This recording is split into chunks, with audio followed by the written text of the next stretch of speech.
Middle ഈസ്റ്റിൽ മുഴുവൻ സംഘർഷം വ്യാപിക്കുന്നു.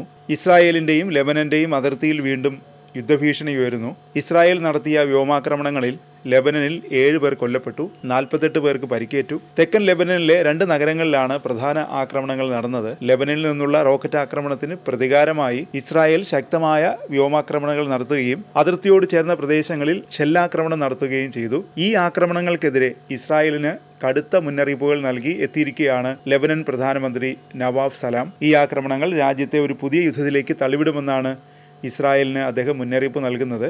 ലെബനനിൽ നിന്ന് റോക്കറ്റ് ആക്രമണം ഉണ്ടായതിനെ തുടർന്ന് ഇസ്രായേൽ അതിർത്തി മേഖലകളിൽ ആക്രമണങ്ങൾ കൂടുതൽ ശക്തിപ്പെടുത്തുകയായിരുന്നു. ഇസ്രായേലും ലെബനനിൽ സജീവമായ ഹിസ്ബുള്ളയും തമ്മിൽ മുമ്പും നിരവധി തവണ യുദ്ധം നടന്നിട്ടുണ്ട്. 2006 ഏറ്റവും ഒടുവിൽ യുദ്ധം നടന്നത്. അതിനുശേഷം അനൗദ്യോഗികമായ സമാധാന പരിപാടികൾ തുടരുകയും ചെയ്തു. എന്നാൽ ഇപ്പോഴത്തെ ആക്രമണ സംഭവങ്ങൾ ഈ സമാധാന ശ്രമങ്ങൾ പൂർണ്ണമായും തകർക്കാൻ സാധ്യതയുള്ളതാണ്. കഴിഞ്ഞ ദിവസങ്ങളിൽ ഇസ്രായേൽ ലെബനനിലെ 12ഓളം കേന്ദ്രങ്ങളിൽ വ്യോമാക്രമണം നടത്തി. അതേസമയം ലെബനനിൽ നിന്ന് ഇസ്രായേലിലേക്ക് റോക്കറ്റുകൾ പതിച്ച സംഭവവുമായി തങ്ങൾക്ക് യാതൊരു ബന്ധവുമില്ലെന്ന് ഹിസ്ബുള്ള വ്യക്തമാക്കിയിട്ടുണ്ട്. ഇസ്രായേൽ ഹിസ്ബുള്ള സംഘർഷം വർദ്ധിച്ചതോടെ മിഡിൽ ഈസ്റ്റിൽ സമാധാനം തകരുന്നു. അമേരിക്കയും ഈ മേഖലയിലേക്ക് കൂടുതൽ സൈനിക പിന്തുണ നൽകാനുള്ള നീക്കങ്ങൾ നടത്തുന്നുണ്ട്. യമനിലെ ഹൂതികളും ഇറാനും ഇസ്രായേലിനും അമേരിക്കയ്ക്കുമെതിരെ ശക്തമായ മുന്നറിയിപ്പ് നേരത്തെ തന്നെ നൽകിയിട്ടുണ്ട്.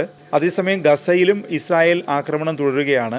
ഇസ്രായേൽ കൂടുതൽ സൈന്യത്തെ ഗസയിലേക്ക് അയക്കാൻ ഒരുങ്ങുകയാണെന്ന് റിപ്പോർട്ടുകളുണ്ട്. ഗസയിലെ ആശുപത്രികൾ ലക്ഷ്യമാക്കിയും ഇസ്രായേൽ ആക്രമണങ്ങൾ നടത്തി.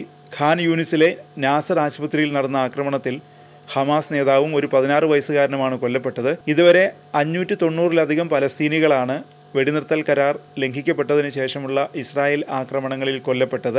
അതിനിടയിൽ ഇസ്രായേലിനുള്ളിൽ തന്നെ സർക്കാർ വിരുദ്ധ പ്രക്ഷോഭങ്ങൾ ശക്തമാവുകയാണ്. ബെഞ്ചമിൻ നെതന്യാഹുവിൻ്റെ നിലപാടിനെതിരെ ബന്ധുക്കളുടെ ബന്ധുക്കൾ ഉൾപ്പെടെയുള്ള നിരവധി പേർ തെരുവിലിറങ്ങി പ്രതിഷേധിക്കുകയാണ്. ബന്ധുക്കളുടെ മോചനം നടപ്പിലാക്കാതെ നെതന്യാഹു വീണ്ടും ഗസയിൽ ആക്രമണം നടത്തിയത് പ്രതിഷേധങ്ങൾ ഉയർത്തുമ്പോൾ ഇന്റലിജൻസ് വിഭാഗം മേധാവിയെ മാറ്റാനുള്ള നീക്കവും പുതിയ വിവാദങ്ങൾക്ക് വഴിവെക്കുന്നു. ലെബനനിലെയും ഗസയിലെയും സംഘർഷങ്ങൾ പുതിയ യുദ്ധത്തിനുള്ള സാധ്യതകൾ വർദ്ധിപ്പിച്ചിരിക്കുകയാണ്.